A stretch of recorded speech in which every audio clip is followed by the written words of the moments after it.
भाइयों एवं बहनों नमस्कार। संस्कृत संगम में आपका स्वागत है। बृहत्तर कृतनी शतकम श्लोक चल रहा था। आज जो है विद्युत पद्धति का 13वां श्लोक है, आप लोग देखेंगे। ठीक है, शार्दूल छंद में है। शार्दूल तो आप लोग जान ही गए हैं लगभग। शौर्याश्वैर्मषजशिताश गुरुवा शार्दूल विक्रीडितम् हर्तुर्यातु न गोचरं किमपि शं पुष्णाति यत् सर्वदा या अर्थेभ्यः प्रतिपाद्यमानमनिशं प्राप्नोति वृद्धिं परां कल्पान्तेषु अपि न प्रयाति निधनम् वेद्याख्यानन्तर्धनम् येषां तन्प्रतिमानमोक्षद नृपा कैश्वेशः अस्पर्धते। ठीक, इसी टाइप में आप लोग पढ़ लीजिएगा। हर्तुर्यात मीन चली गई, ना गोचरम माने इंद्रिय ज्ञान, कीमत मीन किसका, सम मीन सम, पुष्णाति यत सर्वदा, यत सर्वदा मीन सब जो है, जो सर्वदा मीन हमेशा के लिए सुख, हमेशा के लिए सुख जो जिसका चला गया हो। ठीक है, कह रहे हैं ना गोचरम माने होता है इंद्रिय ज्ञान। इंद्रिय ज्ञान मतलब जैसे इंद्रिय ज्ञान मतलब विद्या का ज्ञान हो किसी को, किमपि शम वह जो है कभी नहीं जाता है। हर्तुम्यात मतलब कोई हरण नहीं कर सकता है। जिसके पास इंद्रिय ज्ञान का मतलब विद्या का ज्ञान है, कीमप मीन कोई भी, आप यहाँ संधि करेंगे किम धन आप हो जाएगा, किम धन आप हो जाएगा। कीमप मीन कोई भी, संपुष्णात मतलब वह कोई भी चुरा नहीं सकता है, कोई भी कुछ नहीं करता। यत सर्वदा मीन हमेशा उसको सुख प्राप्ति होगा। मुष्णात में होता कल्याण, उसको सुख मिलता है। सुख क्यों सुख मिलता है? क्योंकि उसके पास गोचरम इंद्रिय, गोचरम न गोचरम इंद्रिय ज्ञान जो विद्या होती है भैया, वह जो है हर्तुन्यात कोई हरण नहीं कर सकता, हरण नहीं कर सकता है। ठीक है, कर सकता है। हर्तुर्यात मीन हरण नहीं कर सकता। कौन सा? गोचरम इंद्रिय विद्या, इंद्रिय ज्ञान जिसके पास है। कीमप मीन कोई भी, सम मीन ना चुरा सकता है, ना इंद्रिय उसको कोई कुछ नहीं कर सकता। मुष्णात यत सर्वदा, यत मीन जिसके पास, जिसके पास हो जाएगा, जिसके पास सर्वदा मीन होता है सब सुख हो, सब सुख है। कौन है वह? गोचरम है। सर्वदा कौन है? गोचरम है। ठीक है, सर्वदा आप करता हो जाएगा, गोचरम करता हो जाएगा, क्योंकि यह करता यही सब ज्ञान जिसके पास है, तो कोई नहीं, उसके पास सभी सुख है। और ना किमपि कोई भी नामीन नहीं, हर्तुर्यात कोई भी चुरा नहीं सकता। पहली बात तो। दूसरी लाइन में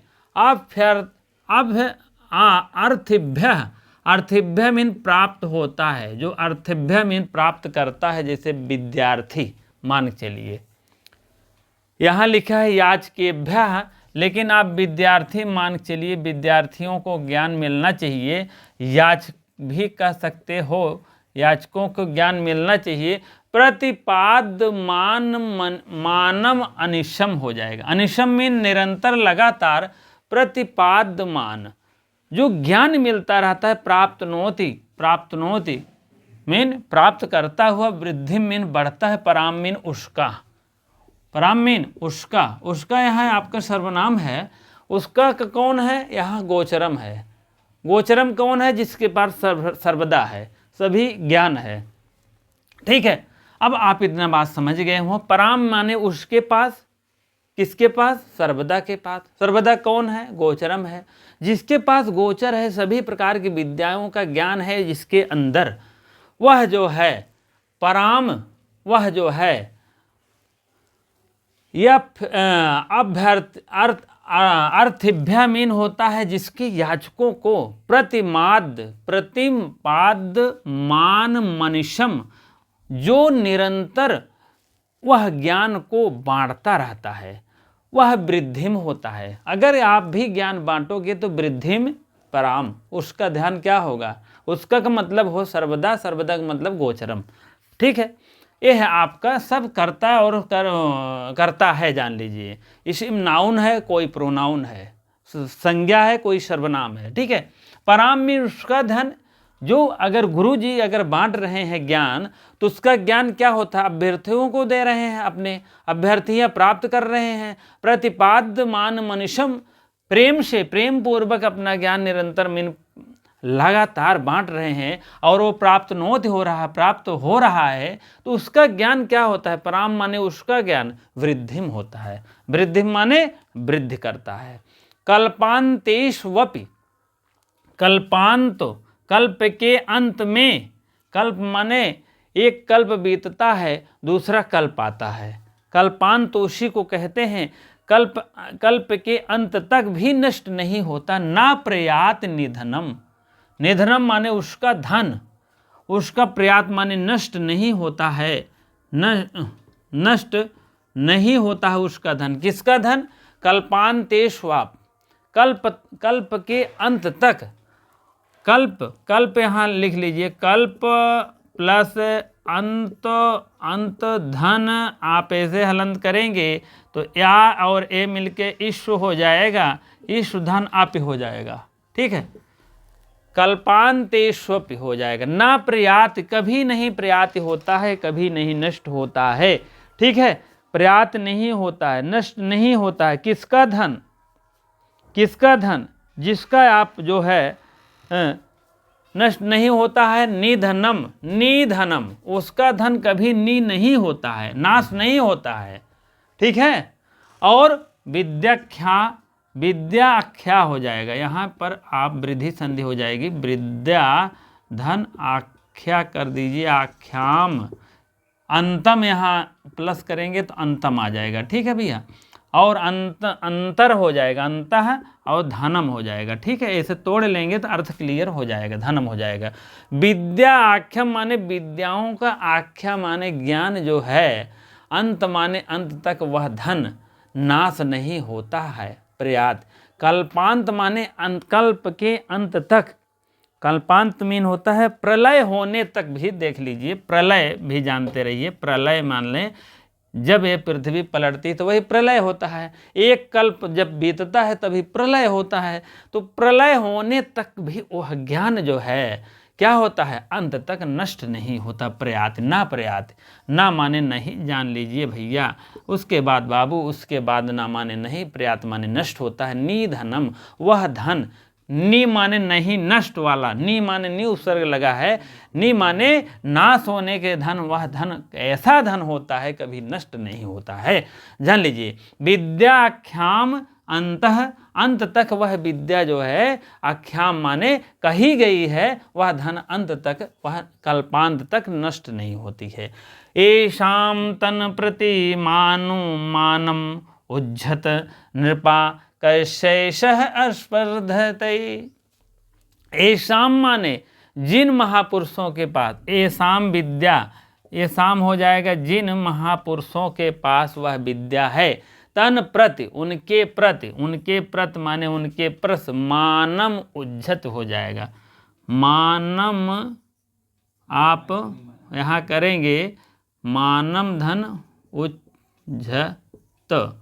नृपा, हे राजा, हे राजा, हे राजा आपको ही बताया जा रहा है, हे राजा, ऐसे महापुरुषों को, मान उज्झत, ऐसे महापुरुषों को जो है, ऐसे महापुरुषों को आप जो है, आप इनको जो है, इनके पास जब वो धन है, विद्या रूपी धन है, तो उनके प्रति आप मुज्जम, घमंड मत करिएगा। घमंड करोगे तो आप उनका बराबरी नहीं कर सकते, क्योंकि ज्ञान और पैसे की बराबरी नहीं होती है। ठीक है, आप उनको घमंड करना छोड़ दीजिए। ठीक है, आप जो है घमंड करना छोड़ दीजिए, मुज्जत मीन त्याग दीजिए, त्याग दे दीजिए। क्यों? क्योंकि उनके मानम उज्जत है। आप उनको मान सम्मान को उनके प्रति छोड़ दीजिए आप, क्योंकि वह ज्ञानी है।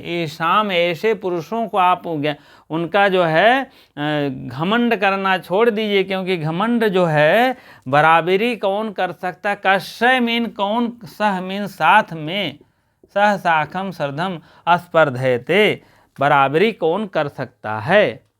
ठीक है, अस्पर्धे मीन हो सकता है, हो सकता मतलब हो सकता है, जैसे कोई भी चीज। कश्य मीन किसका बराबरी हो सकता है, किसका यह साथ बराबरी हो सकता है, किसका, विद्वान को।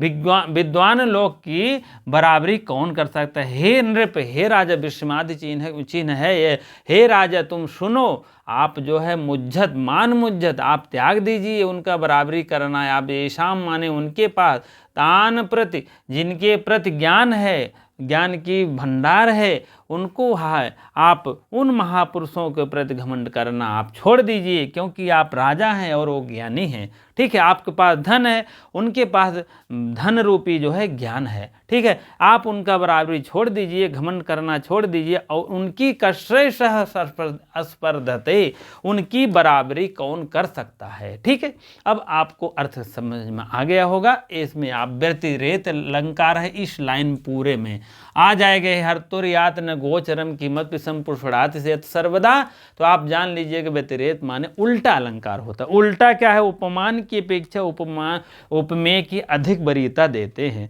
कभी न्यून कर देते हैं, कभी उपमान को न्यून कर देंगे, कभी उपमेय को न्यून कर देंगे, तो इसी को व्यतिरेक अलंकार कहते हैं। विरोधाभास इस लाइन में अलंकार है। मैंने इस लाइन में आपका विरोधाभास है, अभ्यर्थियों से जो है विरोध कर रहे हैं राजा लोग निरंतर, वही बात है यहाँ पर। व्यतिरेक अलंकार यत सर्वदा जो है किसके, गोचरम के इंद्रिय ज्ञान से व्यतिरेक कर रहे हैं। व्यतिरेक माने उल्टा कर रहे हैं, उनको जो है परेशान। इसी प्रकार से आप लोग जान लिए होंगे। अभी व्याख्या तो आगे हम चल ही रहे हैं।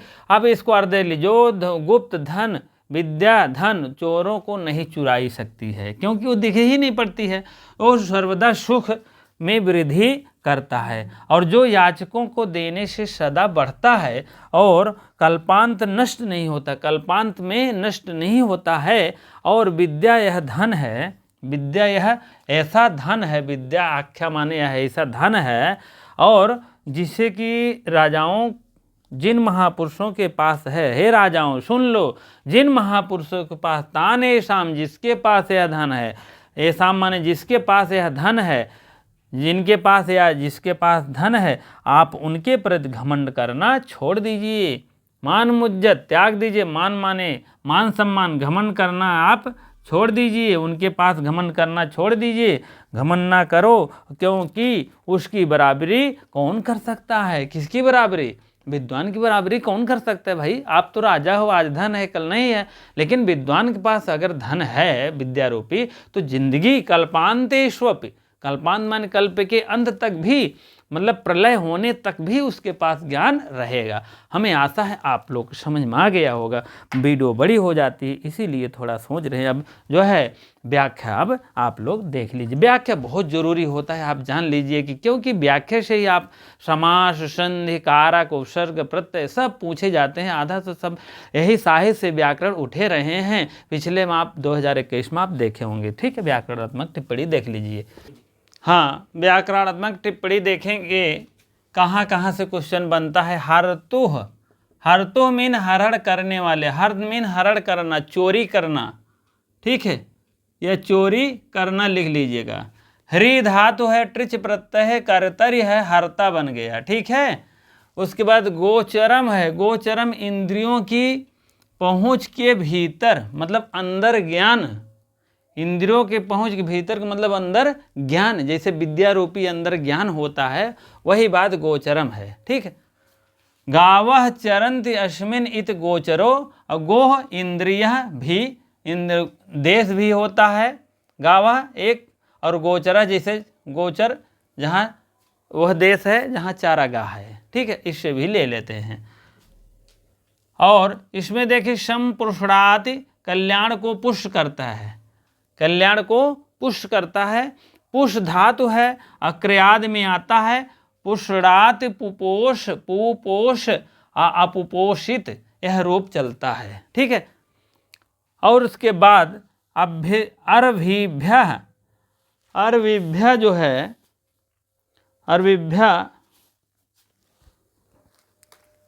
हाँ अर्भिभ्य देख लीजिए, देखिए गलत तो नहीं है, हाँ अर्थिभ्य है। ठीक है, अर्थिभ्य है।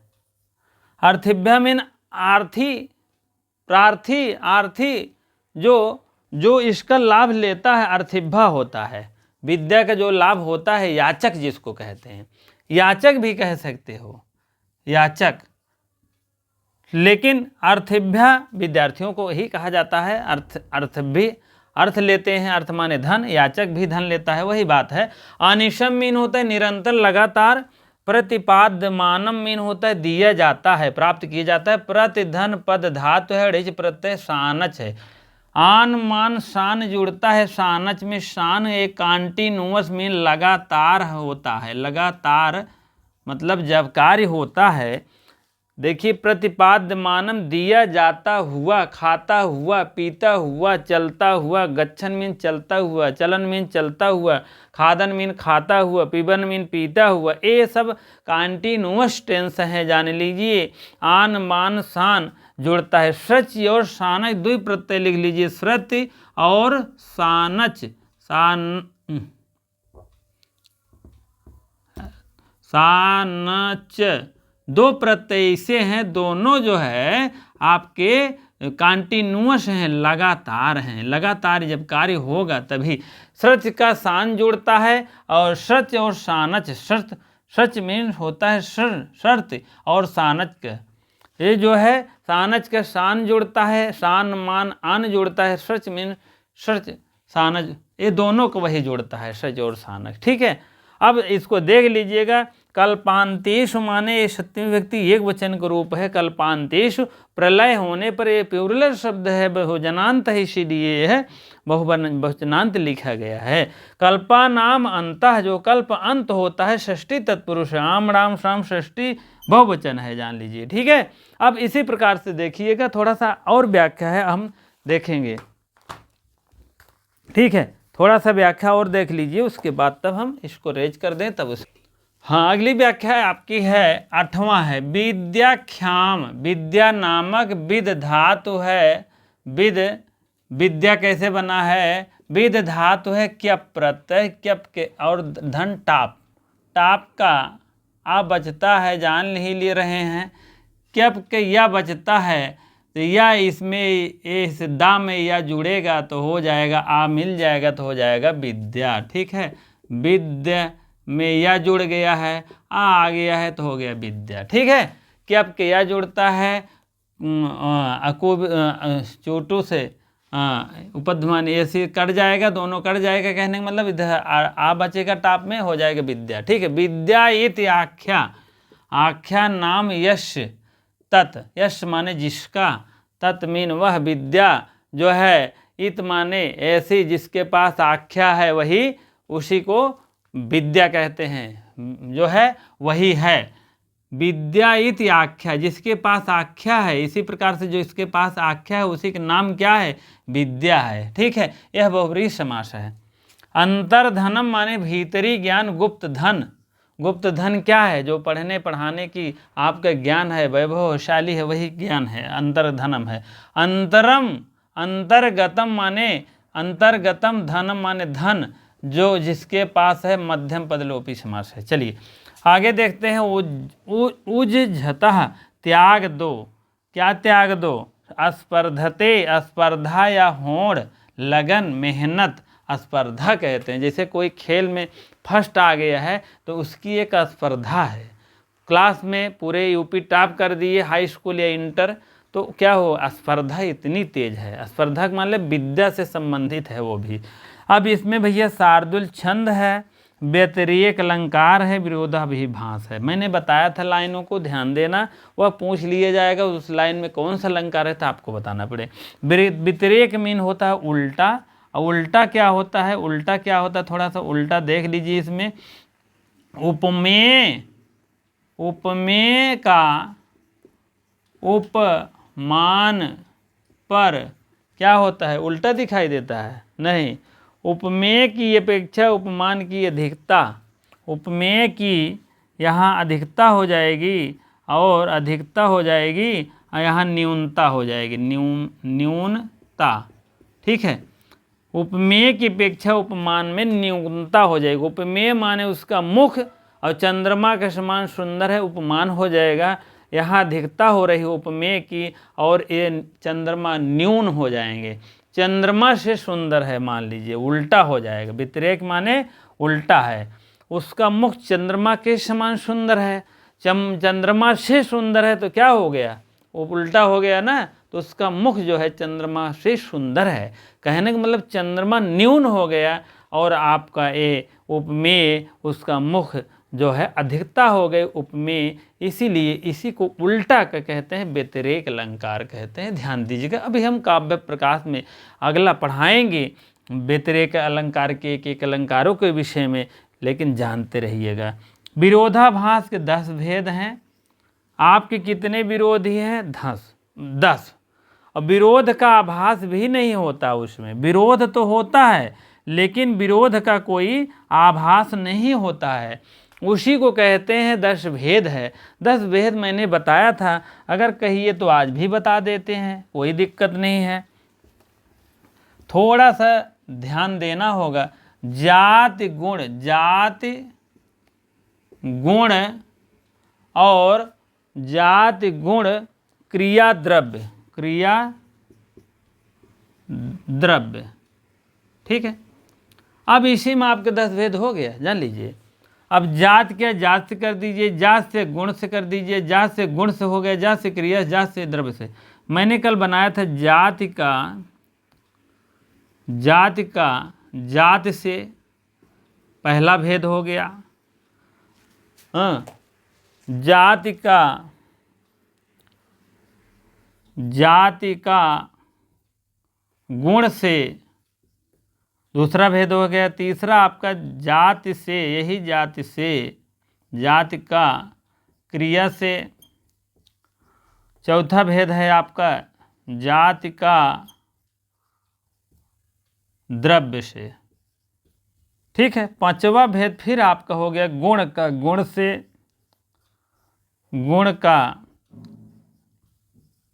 गुण से। छठवां आपका है गुण से क्रिया, गुण का क्रिया से। ठीक है, अब सातवां आपका हो गया है गुण का द्रव्य से। आठवां आपका है, अब गुण वाला हो गया क्रिया से, क्रिया का बहुत सरल है, क्रिया का क्रिया से। और नौवां आपका है क्रिया का द्रव्य से।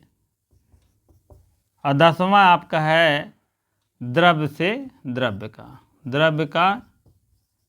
द्रव्य से। ठीक है, इसी प्रकार से आप लोग 10 भेद जानते रहिएगा। अब इसमें मिला लीजिए कौन सा भेद है आपका द्रव्य से संबंधित है।